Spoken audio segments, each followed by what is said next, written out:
Sveiki visi.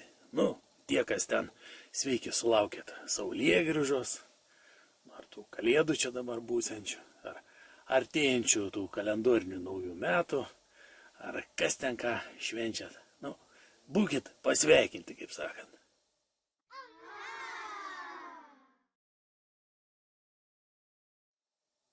Už keletų dienų ateis tas momentas, kada visokios finansinės kontoros, ir kitokias, kurios ten apskaitą veda, užbrauks tokį brūkšniuką kalendorinių metų pabaigą ir pradės naują. Tad lygiai taip pat užbrauks brūkšniuką ir šito komercinio darinio Lietuvos Respublika, klerkai visokie, kurie ten irgi balansus suvedinėja. Taip kad kas temoj, turėkit omeny, kad po tų brūkšniukų užbaigimo dažniausiai būna kokie nors pokyčiai. Jie tarsi nežymus tokie, bet pokyčiai būna tokie. Giluminiai, pokiliminiai, postaliniai. Ir jie dažniausiai priiminėjami naktį.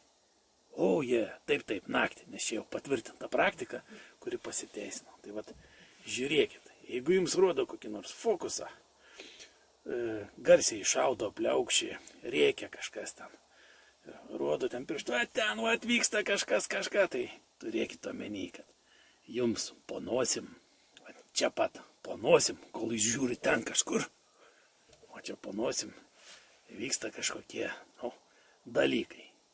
Geri tie dalykai, blogi ateitis parodės. Bet nesnauskit, kaip sakant. Tai tiek. Tiesa, sveikinu ir visus buratinus su nauju kūrenimo sezonu. Kalendoriniu.